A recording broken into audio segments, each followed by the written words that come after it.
day.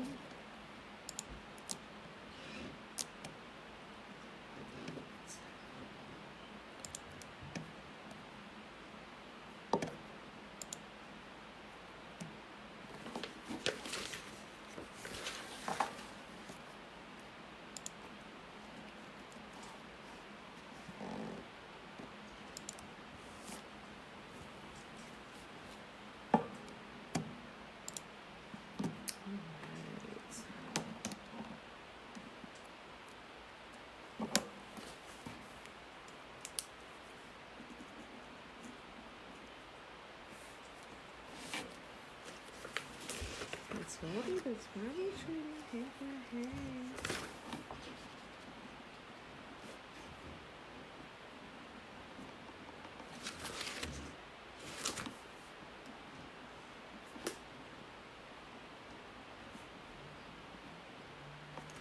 Okay.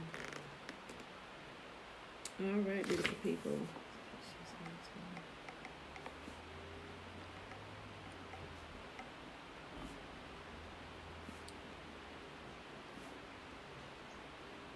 All right, beautiful people. Happy Monday, the 12th. Sabona.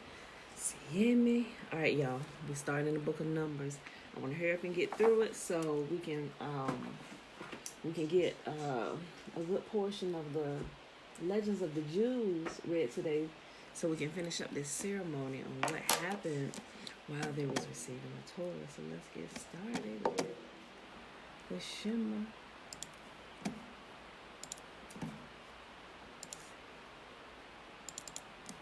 All right.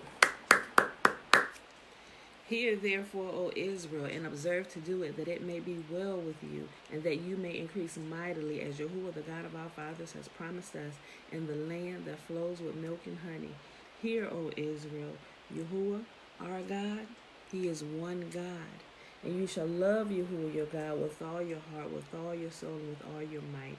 And these words which I command you this day shall be in your heart, and you shall teach them diligently unto your children. And you shall talk of them when you sit in your house, and when you walk by the way, and when you lie down, and when you rise up. And you shall bind them for a sign upon your hand, and they shall be as frontlets between your eyes. And you shall write them on the posts of your house and on your gates. And Yahuwah commanded us to do all these statutes, to fear Yahuwah our God, for our good always, that He might preserve us alive as it is at this day. And it shall be our righteousness if we observe to do all these commandments before Yahuwah our God, as He has commanded us. Remember, beautiful people, remember the sign. We shall bind them as a sign upon our hand, and as frontlets between our eyes, and on our house and our gates. The action of the hand. The hand represents action, so we bind them upon our hand. And as frontlets between our eyes, it represents our thoughts. And remember how when we talked about not even faking and doing things for play, like Yahuwah tell us not to do something, like eating and drinking blood, all those forbidden things. We ain't even supposed to play like we're doing it, right? Because what we think about, even if we imagine doing these things, right? If we think about it, we're going to end up doing it. Remember, because why? The thoughts drive the actions, right? Okay. I can't reiterate that enough. Okay. Grand Rising, Auntie. Okay, y'all. Let's pull this up here. Numbers.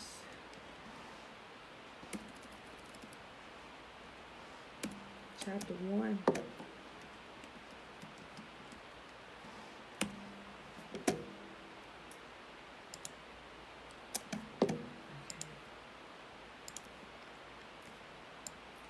Here we go, everybody.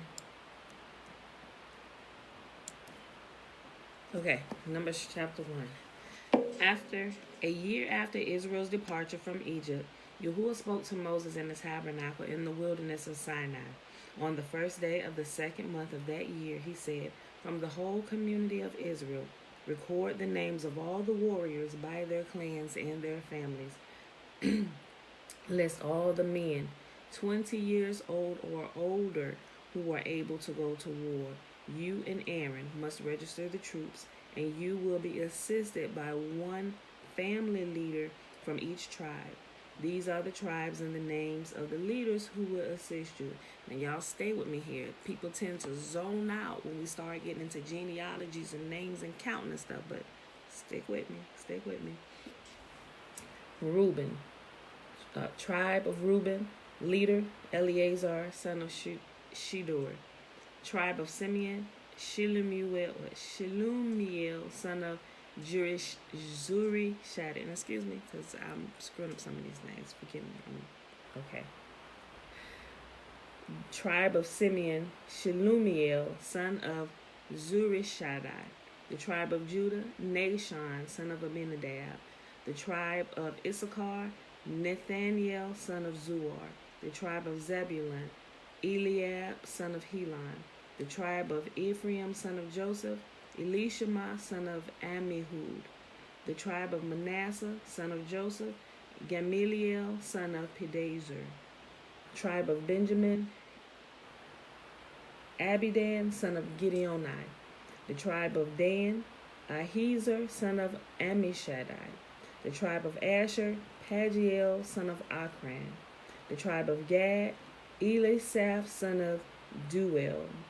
The tribe of Naphtali, Ahira, son of Enan. These are the chosen leaders of the community, the leaders of their ancestral tribe, the heads of the clans of Israel. So Moses called together these chosen leaders, and they assembled the whole community of Israel on that very day. All the people were registered according to their ancestry by their clans and families.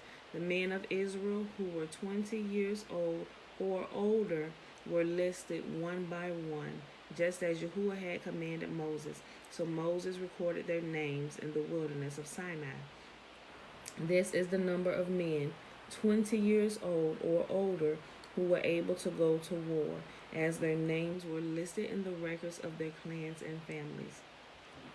Of the tribe of Reuben, Jacob's oldest son, 46,500. The tribe of Simeon, 59,300. The tribe of Gad, 46,650. Of the tribe of Judah, 74,600. The tribe of Issachar, 54,400. The tribe of Zebulun, 57,400. The tribe of Ephraim, son of Joseph, 40,500. The tribe of Manasseh, son of Joseph, 32,200. The tribe of Benjamin, 35,400. The tribe of Dan, 62,700. The tribe of Asher, 41,500. The tribe of Naphtali, 53,400. These were the men registered by Moses and Aaron, and the 12 leaders of Israel, all listed according to their ancestral descent. They were registered by families. All the men of Israel who were 20 years old or older and able to go to war. The total number was 603,550. But this total did not include the Levites. For Yahuwah had said to Moses, do not include the tribe of Levi in the registration. Do not count them with the rest of the Israelites. Put the Levites in charge of the tabernacle of the covenant, along with all its furnishings and equipment. They must carry the tabernacle and all its furnishings as you travel, and they must take care of it and camp around it. Whenever it is time for the tabernacle to move, the Levites will take it down, and when it is time to stop, they will set it up again. But any unauthorized person who goes too near the tabernacle must be put to death. Each tribe of Israel will camp in a designated area with its own family banner, but the Levites will camp around the tabernacle of the covenant to protect the community of Israel from Yahuwah's anger. The Levites are responsible to stand guard around the tabernacle. So the Israelites did everything just as Yahuwah had commanded Moses. Numbers chapter 2. Shalom, shalom, Mom.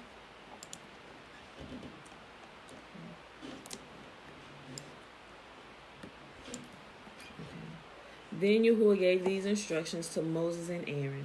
When the Israelites set up camp, each tribe will be assigned its own area. The tribal divisions will camp beneath their family banners on all four sides of the tabernacle, but at some distance from it. The divisions of Judah, Issachar, and Zebulun are to camp towards the sunrise on the east side of the tabernacle beneath their family banners. These are the names of the tribes, their leaders, and the numbers of their registered troops. Judah, the leader, Nashon, son of Amminadab, 74,600. The tribe of Issachar, their leader, Nathaniel, son of Zuar, 54,400. The tribe of Zelion, their leader, Eliab, the son of Helon, 57,400. So the total of all the troops on Judah's side of the camp is 186,400. These three tribes are to lead the way whenever the Israelites travel to a new campsite. The divisions of Reuben, Simeon, and Gad are to camp on the south side of the tabernacle beneath their family banners. These are the names of the tribes, their leaders, and the numbers of their registered troops. The tribe of Reuben, their leader, Eliezer, the son of Shedeur, the number of their troops, 46,500. The tribe of Simeon, their leader, Shelumiel, the son of Zurishaddai, their number of troops, 59,300. The tribe of Gad, their leader, Eliasaph, the son of Duel, the number of their troops, 45,650. So the total of all the troops on Reuben's side of the camp is 151,450. These three tribes will be second in line whenever the Israelites travel. Then the tabernacle, carried by the Levites, will set out from the middle of the camp.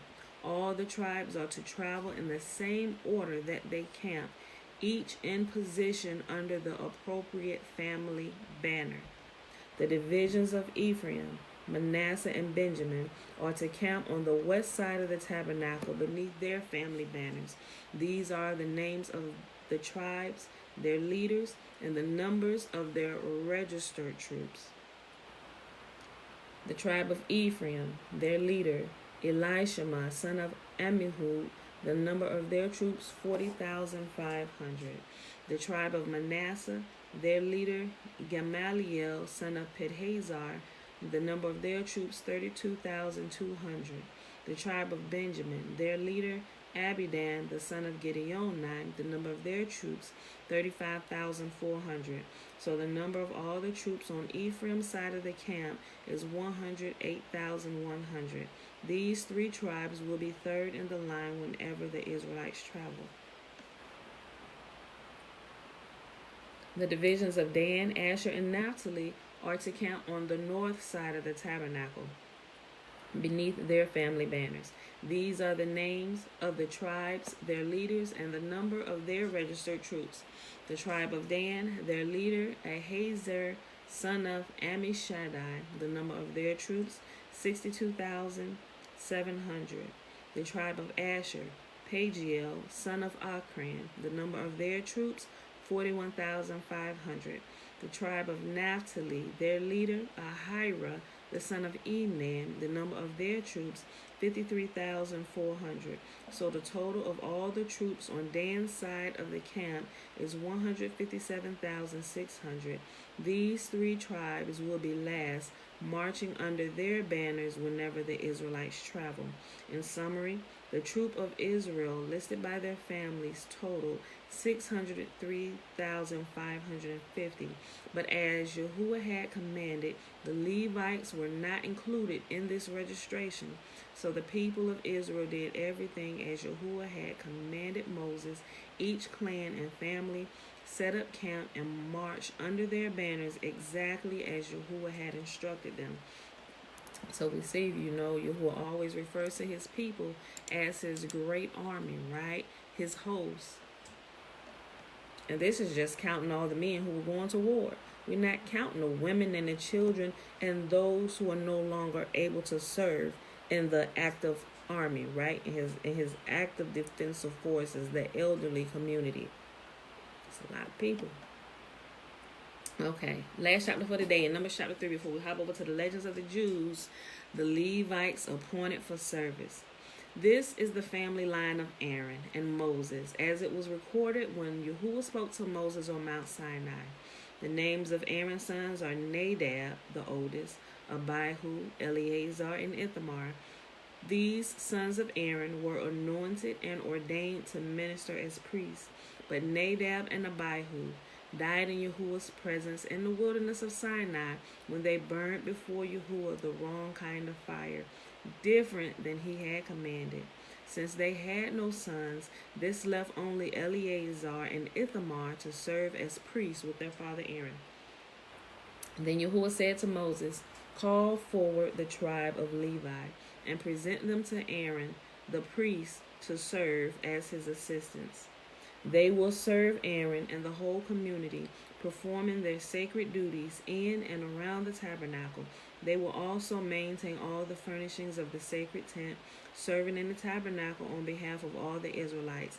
Assign the Levites to Aaron and his sons.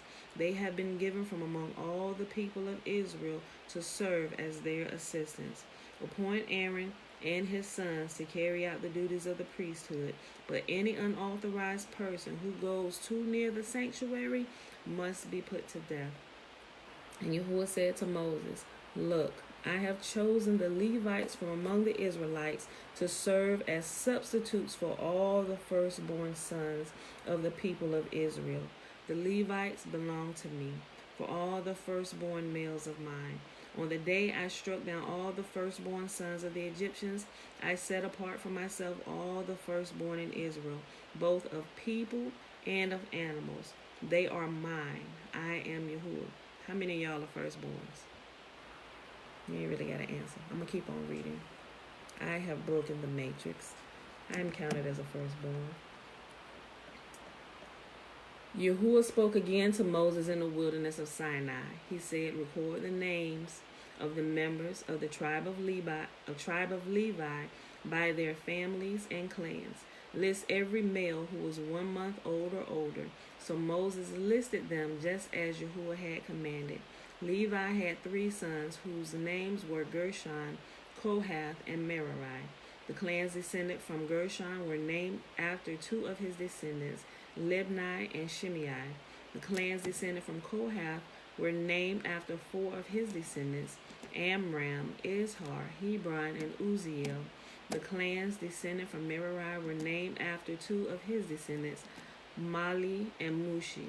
These were the Levite clans listed according to their family groups. The descendants of Gershon were composed of the clans descended from Libni and Shimei. There were 7,500 males 1 month old or younger among these Gershonite clans. They were also assigned to the area to the west of the tabernacle for their camp. The leader of the Gershonite clans was Eliasaph, son of Lael. These 2 clans were responsible for the care of the tabernacle, including the sacred tent with its layers of coverings, the curtains at its entrance, the curtains of the courtyard that surrounded the tabernacle and altar, the curtain at the courtyard entrance, the ropes, and all the equipment related to their use. The descendants of Kohath were composed of the clans descended from Amram, Izhar, Hebron, and Uzziel. There were 8,600 males 1 month old or older among these Kohathite clans.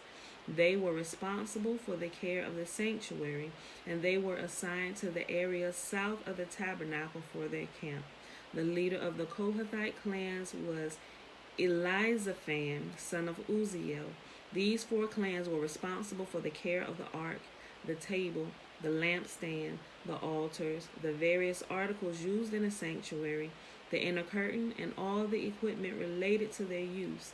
Eleazar, son of Aaron the priest, was chief administrator over all the Levites, with special responsibility for the oversight of the sanctuary.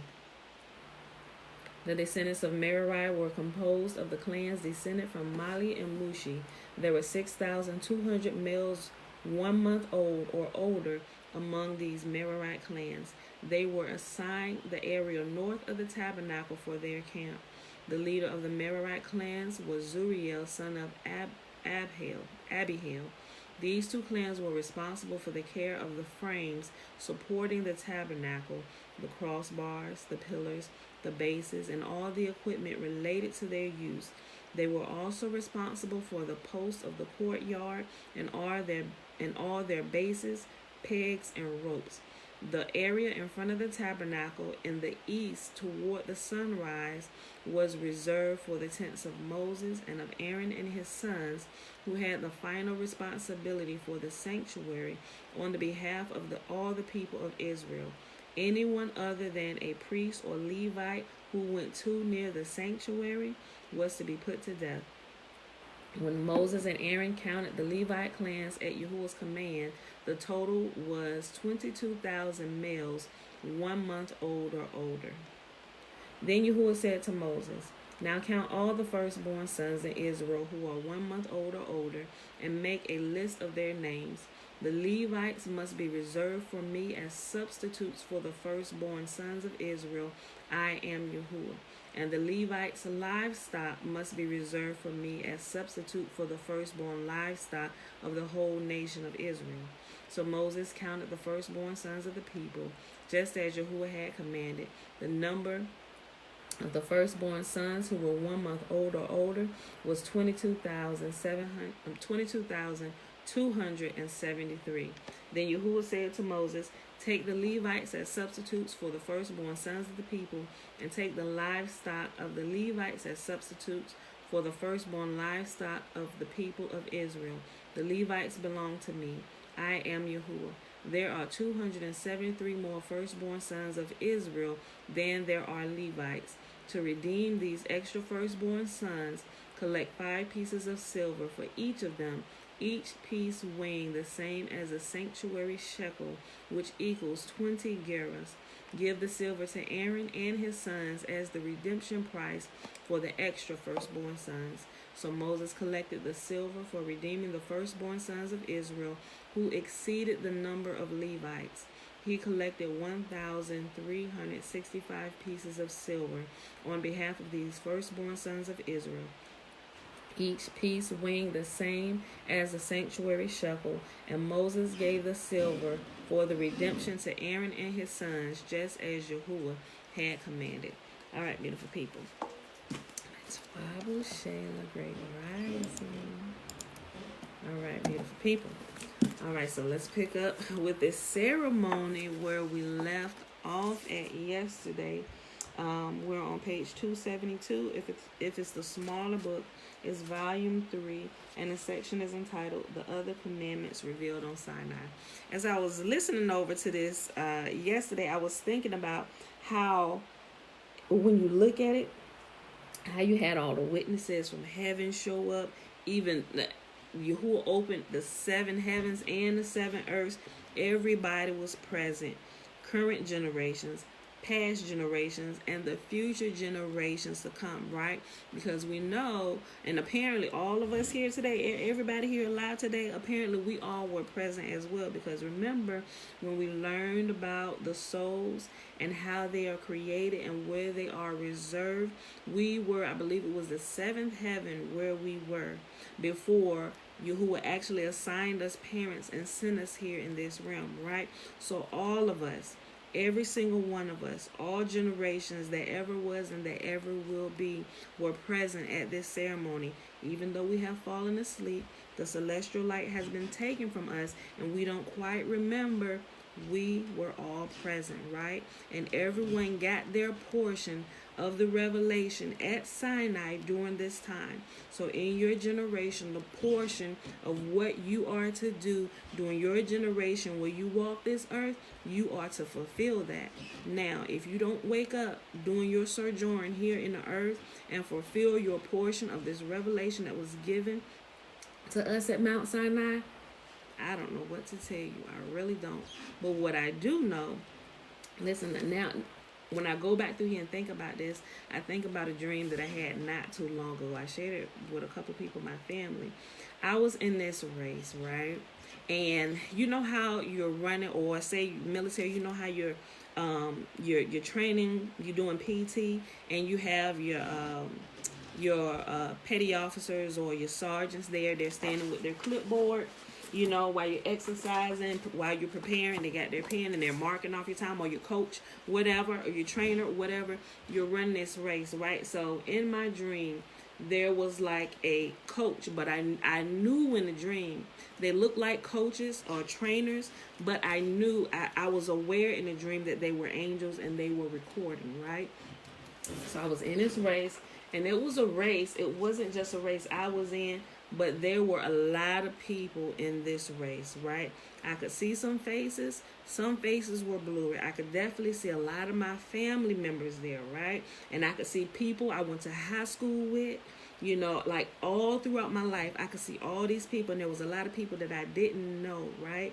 And so everybody was running this race, and the trainers were standing off to the side with their clipboards. And what I began to notice as I'm moving, and I'm just moving at a steady pace. I ain't trying to beat nobody.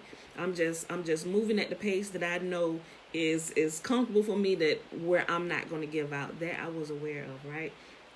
But I began to notice that even at this, it seems like to me, compared to some of the other runners, it seemed like I was running at a snail's pace, right?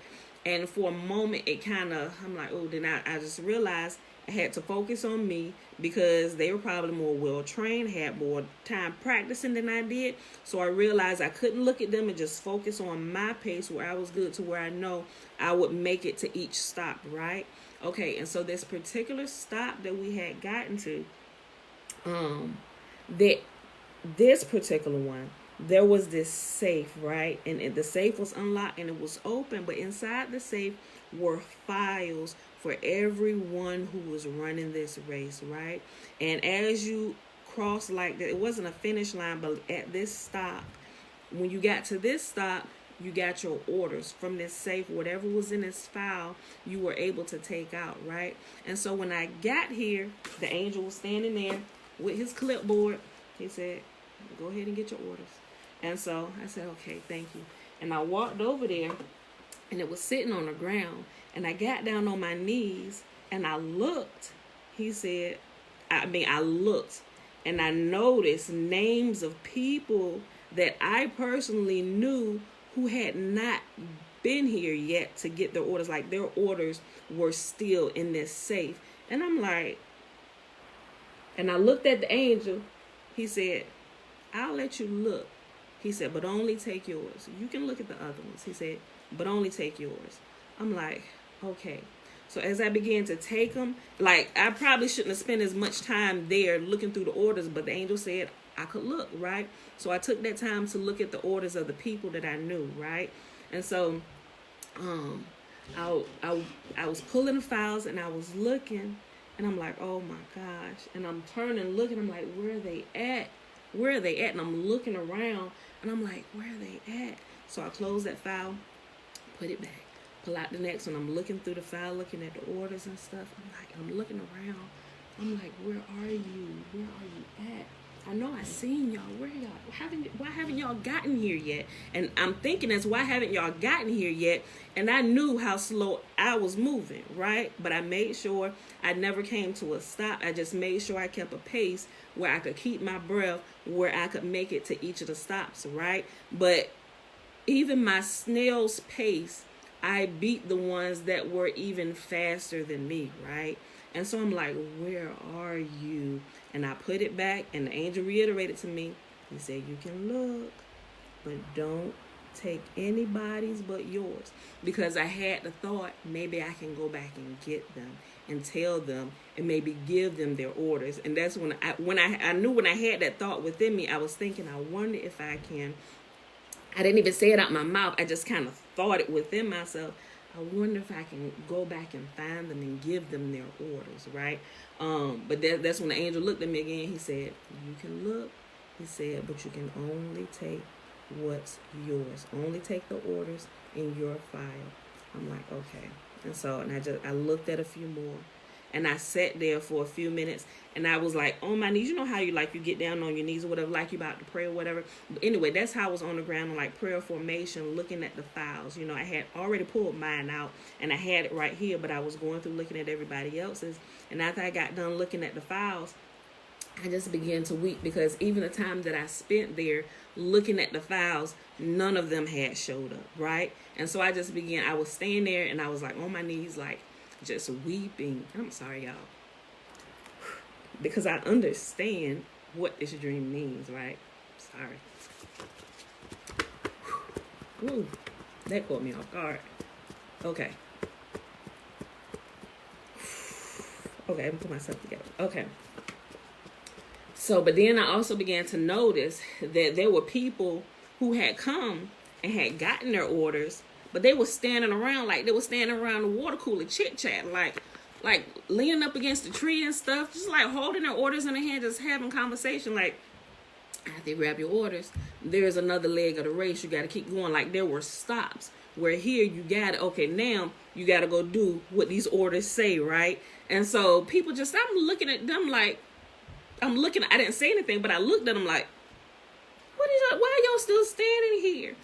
So finally, after I got done with my weeping and everything, and there was one name that I remembered when I woke up. Like, I could see the people in my dream, and I knew who they were, but when I woke up, I forgot all the other names except for one name, one girl that I went to high school with, right? That's the only name that I was allowed to remember waking up from this dream. And I haven't talked to her, but here's what's crazy. After I had that dream, I noticed the girl I went to high school with, that the name that I remember, she popped in a couple to one of the morning videos. Not one. I say it's probably about 4 videos after I had that dream that she popped into, right?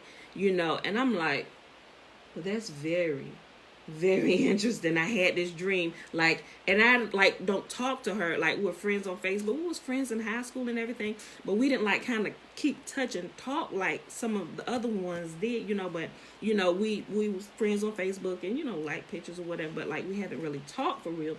But I thought that was strange, but then I know it really wasn't coincidence. So I know it's something about that and about her particular orders, right? And I'm like, But I was like, okay, Father. Now, I know I ain't reached out and told nobody this, so I was like, that's, okay, you working something behind the scenes, but I still, from then, I still haven't even talked to her personally through text, on the phone, or messaging, or nothing about this dream and the orders. And although I remember her name, I don't remember exactly what was in her orders either, so I didn't really feel the need to reach out to her and tell her either. But I'm watching and I'm paying attention to what's going on. So I wanted to share that to say that when I was reading through this, that dream came back to me. I'm like, wow, we were all present here. Even though we don't remember, because it tells us, when we come through the womb, that light is put out. Yahuwah puts that light out, and that light is not going to be returned to us until it says the future world, right? Until after he comes back. So anything we get, that's how we remember. That's how we realize, instances of deja vu. It's like, oh, wait a minute. And it feels like, we did this before. I feel like I did this, deja vu. That's when I realized those instances of deja vu is when Yahuwah is allowing glimpses of things that we knew or that we know about our life to kind of come back to us. Now, some people are able to bring that to full fruition and walk into it. I haven't been able to do that yet. I'm still kind of moving through stuff, right? I'm like, okay, Father. So anytime I have, since I've understood that I had one moment of deja vu, I'm like, oh, Father, I know what it is. Okay, what? Okay, give me all the pieces to that. So daily I'm paying attention to stuff, right? Okay, so I just wanted to say that, just a quick recap from yesterday about the ceremonies. Actually, it's set up, if you look at what's going on, wedding ceremonies, that was the whole point of saying is wedding ceremonies are fashioned after this, right? And all with Yahuwah being the groom and the bride being the people of Israel showing up, and all the witnesses of heaven and earth, past generations, future generations, those in heaven, and those who were in the depths of the earth and Sheol. He called them all up. And he even announced, he said, all these are my witnesses, that all the other nations rejected me, and you alone accepted me, accepted my Torah. He said, and you will be my special possession. Like, you are mine and I am yours. Just like what a groom would do to his beloved bride, right? And all the witnesses are there to witness this moment. That's what's going on here. And I'm just like,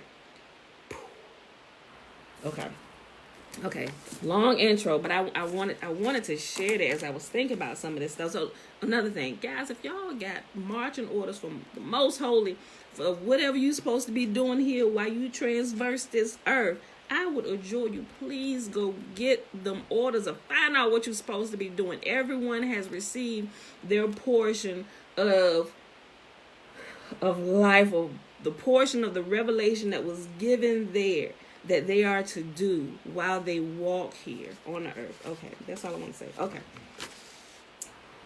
The other commandments revealed on Mount Sinai. After Israel had accepted the first commandment with a yea, Yahuwah said, as you have now acknowledged me as your sovereign, I can now give you commands. Thou shalt not acknowledge the gods of other nations as such, for they bring no advantage to those who adore them. This thou shalt not do while I exist. I have given you my Torah in order to lend sovereignty to you. He's like, all that I have, I'm giving to you. All that I have, your husband, I'm giving to you, my bride. Everything I got becomes yours, right? I have given you my Torah in order to lend sovereignty to you. Hence, you must not kindle my wrath by breaking my covenant through idolatry, right? Same principle with husband and wife. You break the covenant with adultery. Adultery is idolatry, y'all. I have given you my Torah in order to lend sovereignty to you. Hence, you must not kindle my wrath by breaking my covenant through idolatry. You shall not worship dead idols, but him who kills and restores to life, and in whose hand are all living things. Do not learn the works of other nations, for their works are vanity. I, the eternal God, I, the eternal, your God, rule over zeal and am not ruled by it. I wait until the fourth generation to visit punishment. But those who love me or fear me, I will reward even to the 1,000th generation. He said, look, I'm so merciful. I ain't going to get you right now. I'm going to give you at least 4 generations to get it right. He said, I'm not even going to punish until the 4th generation. He said, but for all those who love me, for everyone who loves me, I'm going to push out my love for 1,000 generations. So my prayer is, Father, may your love extend from me 1,000 generations, and from each of my children 1,000 generations, and my children's children 1,000 generations, and my children's children 1,000 generations. May it never end. May it never end. May all our bloodline be righteous before you, and cause your grace to extend for 1,000 generations from each generation, so it never ends. Woo, that's my prayer. When Moses heard these words, according to which Yahuwah would visit upon the descendants of the sins of their fathers, only if the consecutive generations...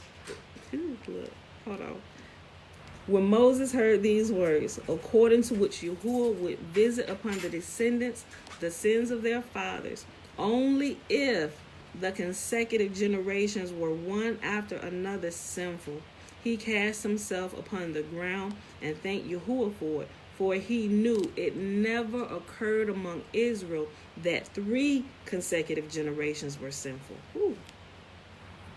The 3rd commandment read, O my people of Israel, none of you shall call the name of Yahuwah in vain. For he who swears falsely by my name, Yahuwah shall not... For he who swears falsely by my name, by the name of Yahuwah, shall not go unpunished on the great judgment day. Swearing falsely has terrible consequences, not only for those who do it, but it endangers all the world.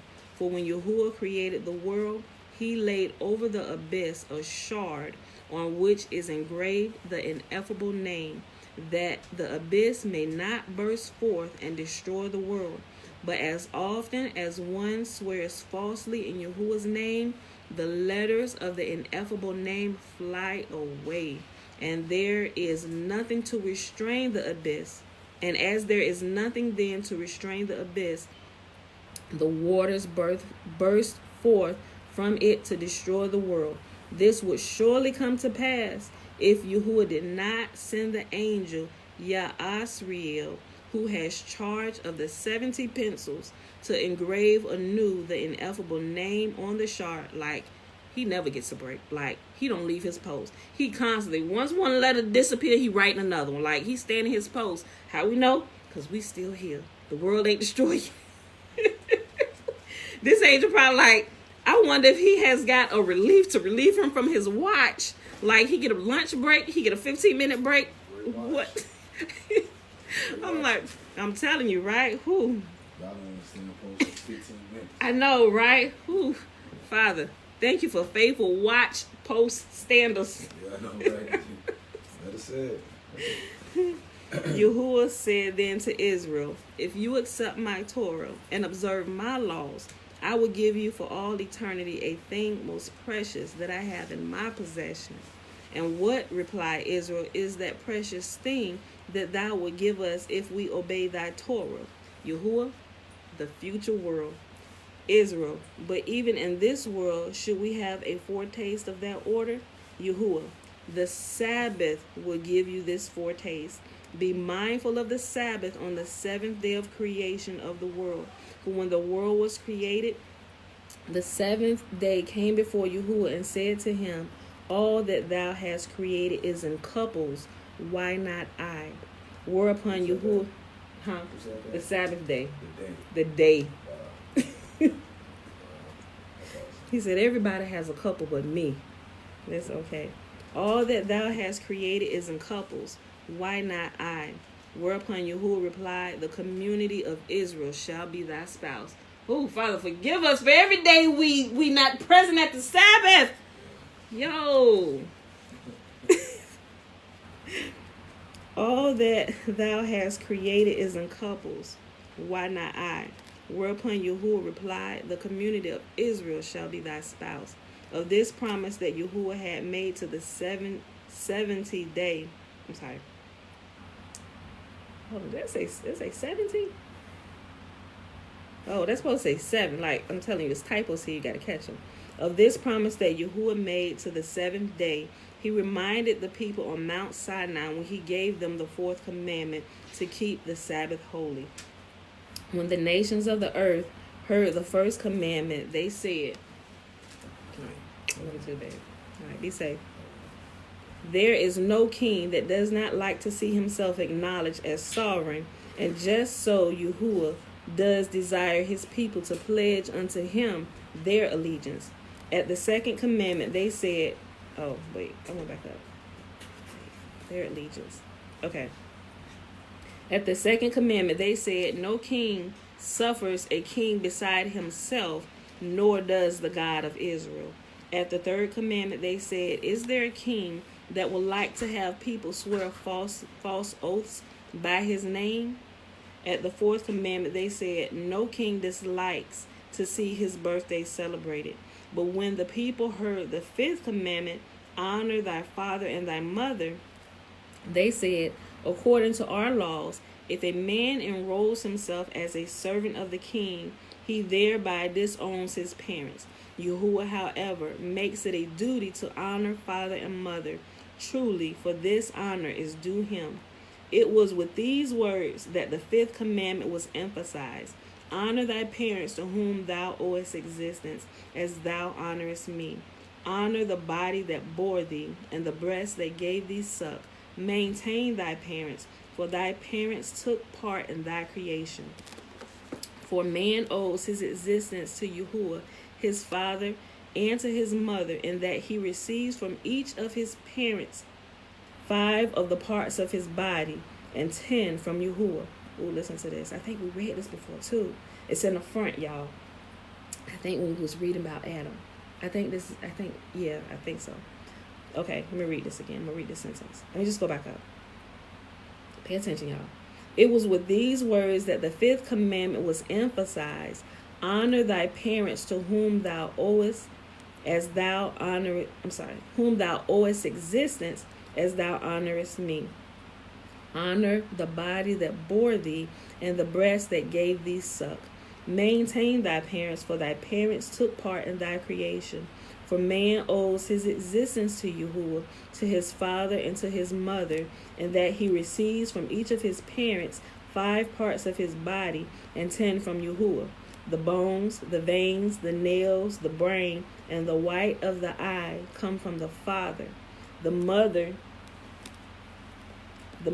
gives him skin, flesh, blood, hair, and the pupil of the eye.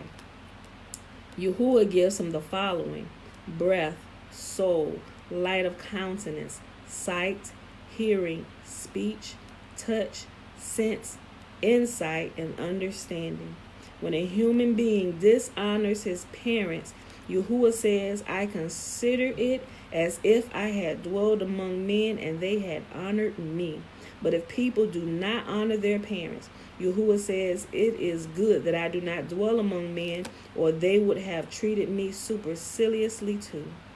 Yahuwah not only commanded to love and fear parents as himself, but in some respects, he places the honor due to parents even higher than the honor due to him. The man is only then obliged to support the poor or to perform certain religious ceremonies if he has the wherewithal. But it is the duty of each one even to go begging at men's doors if he cannot otherwise maintain his parents. Ooh, oh my goodness. The 6th commandment, O my people Israel, be no slayers of men. Do not associate with murderers, and shun their companionship, that your children may not learn the craft of murder. As a penalty for deeds of murder, Yahuwah will send a devastating war over mankind.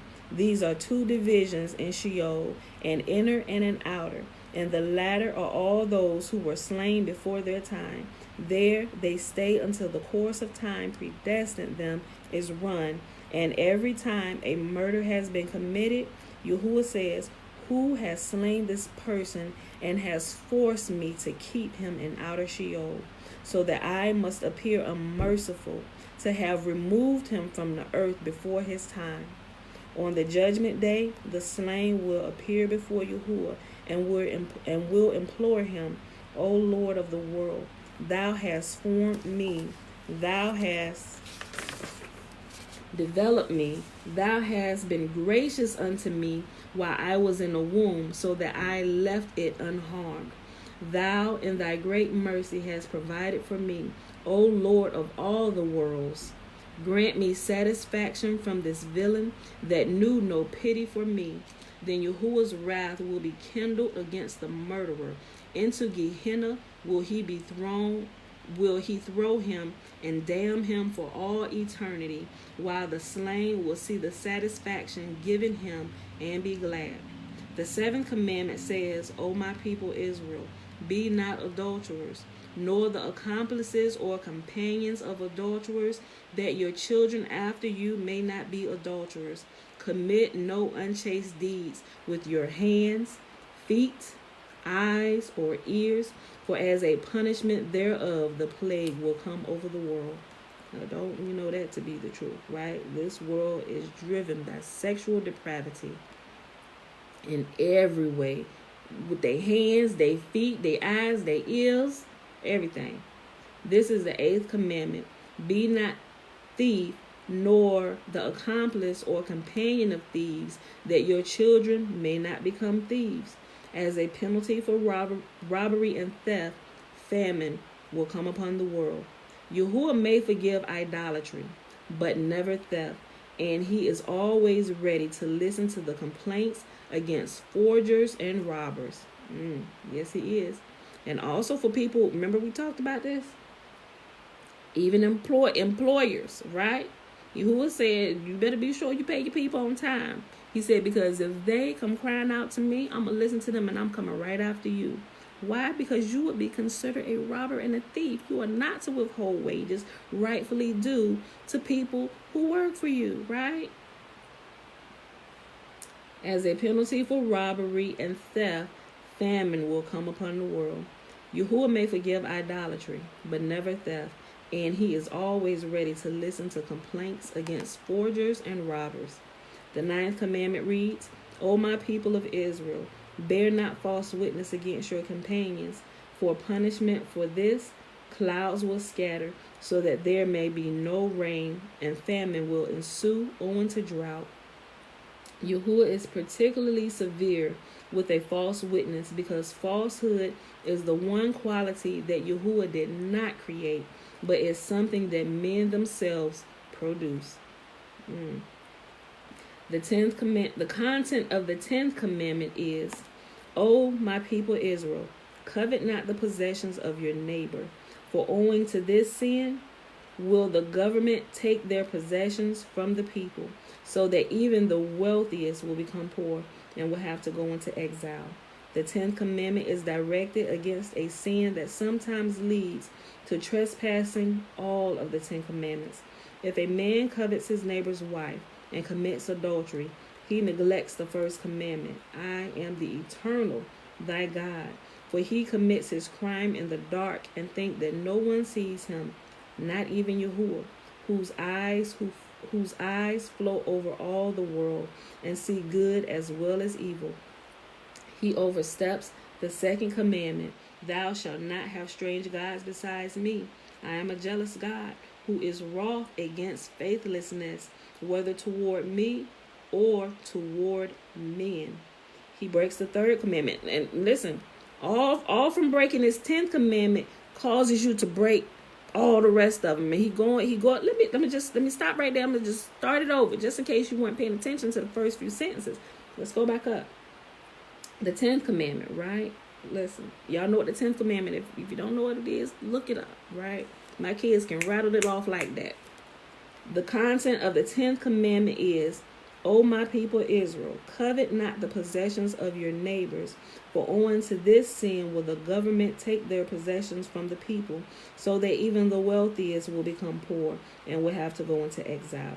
The 10th commandment is directed against a sin that sometimes leads to a trespassing of all the 10 commandments. If a man covets his neighbor's wife and commits adultery, he neglects the first commandment. I am the eternal, thy God. For he commits his crime in the dark and think that none sees him, not even Yahuwah, whose eyes flow over all the world and see good as well as evil. He oversteps the 2nd commandment. Thou shalt not have strange gods besides me. I am a jealous God, who is wroth against faithlessness, whether toward me or toward men. He breaks the 3rd commandment. Thou shalt not take the name of Yahuwah in vain, for he swears he has not committed adultery, but he did so. He is the cause of the profanation of the Sabbath, the consecration of the world, of which Yahuwah commands in the 4th commandment. Because his illegal relation, he generates descendants who will perform priestly duties in the temple on the Sabbath, which being bastards have no right to do.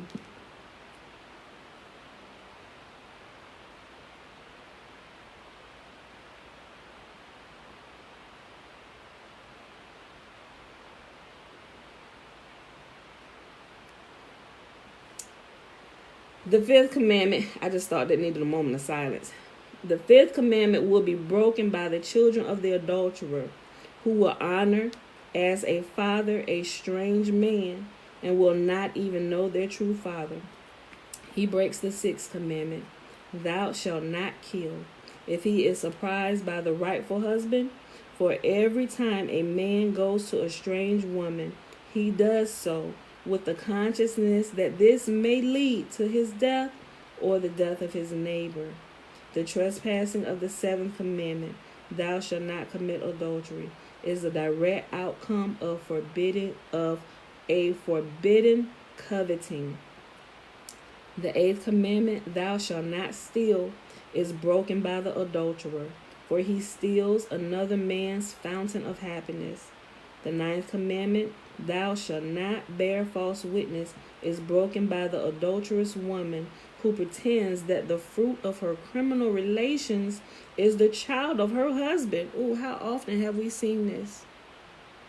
And then we see them show up on Maury. You are not the father. Mm-hmm. Father help us. In this way, the breaking of the 10th commandment has not only led to all the other sins, but has also the evil effect that the deceived husband leaves his whole property to one who is not his son, so that the adulterer robs him of his possessions as well as his wife. What is saying Proverbs? That he who commits adultery is foolish, because you don't realize that even through this act, everything that you are contemplating doing, there is a possibility that you can lose it all. Not just today, but for all future generations from this act that you are contemplating doing. And then when you do it, you start that ball rolling. Like you done already got the ball rolling by not protecting this, right? By thinking about it. Because nobody commits adultery without first thinking about it, right? Like adultery is always a premeditated act. When you're talking about raping somebody, no, adultery is always something that you consciously make a decision to do. Just like Yahuwah said, serving other gods is adultery, idolatry. You got to make a decision to do some of these things, right? And if you grew up in a place where it's like a common thing, people think it's okay. Now you got generations just doing it and thinking it's the right thing to do. Okay, where we at? Okay, the unity of the 10 commandments. Let's go ahead and read this next section. And if we've done it, if anybody done it, y'all better repent and get it together and ask Yahuwah to save all that is yours, right? Keep it together. The 10 commandments are so closely interwoven that the breaking of one leads to the breaking of another. But there is a particularly strong bond of union between the first 5 commandments, which are written on one table, and the last 5, which are written on the other table. The first commandment, I am Yahuwah thy God, corresponds to the 6th, thou shalt not kill, for the murderer slays the image of Yahuwah. The second, thou shalt have no strange gods before me, corresponds to the 7th, thou shalt not commit adultery, for conjugal faithlessness is as grave a sin as idolatry, which is faithlessness to Yahuwah. The third commandment, thou shalt not take the name of Yahuwah in vain, corresponds to the 8th, thou shalt not steal, for theft leads to false oath. Well, how often have we heard that? The old church mothers and the old folk used to say, if you lie, you will steal. If you steal, you will lie. They didn't even know they knew something. Inwardly, they knew something. Yahuwah said himself, right? Thou shalt not take the name of Yahuwah in vain. The third commandment, thou shalt not take the name of Yahuwah thy God in vain, corresponds to the 8th. Thou shalt not steal, for theft leads to false oath. Did you steal it? No, I ain't steal it. But you did. The fourth commandment, remember the Sabbath day to keep it holy, corresponds to the 9th. Thou shalt not bear false witness against thy neighbor. For he who bears false witness against his neighbor commits as grave a sin as if he had borne false witness against Yahuwah, saying that he had not created the world in 6 days and rested on the 7th, the Sabbath. The 5th commandment, honor thy father and thy mother, corresponds to the 10th. Covet not thy neighbor's wife. For one who indulges in lust produces children who would not honor their true father, but will consider a stranger their father. Stepdaddy. And just in case y'all didn't know, that the 10 commandments which Yahuwah first revealed on Mount Sinai, correspond in their character to the 10 words which he had made use at the creation of the world. The first commandment, I am Yahuwah thy God, corresponds to the first word at creation, let there be light. For Yahuwah is the eternal light. The second commandment, thou shalt have no strange gods before me, corresponds to the second world, let there be a firmament in the midst of the waters, and let it divide the waters from the waters. For Yahuwah said, choose between me and the idols, between me, the fountain of living waters, and the idols, the stagnant waters. The third commandment, thou shalt not take the name of thy God in vain, corresponds to the word, let the waters be gathered together. For as little water as can be gathered in a cracked vessel, so can a man maintain his possession which he has obtained through false oaths. The fourth commandment, remember to keep the Sabbath day holy, corresponds to the word, let the earth bring forth grass. For he who truly observes the Sabbath will receive good things from Yahuwah without having to labor for them, just as the earth produces grass that need not be sown. For at the creation of man, it was Yahuwah's intention that he be free from sin, immortal, and capable of supporting himself by the products of the soil without toil. The fifth commandment, honor thy father and thy mother, corresponds to the word, let there be lights in the firmament of heaven. For Yahuwah said to man, I gave thee 2 lights, thy father and thy mother. Treat them with care. The sixth commandment, thou shalt not kill, corresponds to the word, let the waters bring forth abundantly the moving creature. For Yahuwah said, be not like the fish, among whom the great swallow the small. The seventh commandment, thou shalt not commit adultery, corresponds to the word, let the earth bring forth living creatures after its kind. For Yahuwah said, I chose for thee a spouse, abide with her.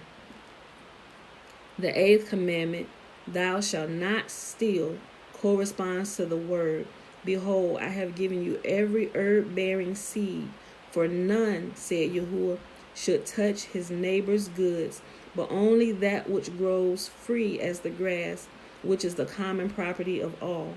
The ninth commandment, thou shalt not bear false witness against thy neighbor, corresponds to the word, let us make man in our image. Thou, like thy neighbor, art made in my image.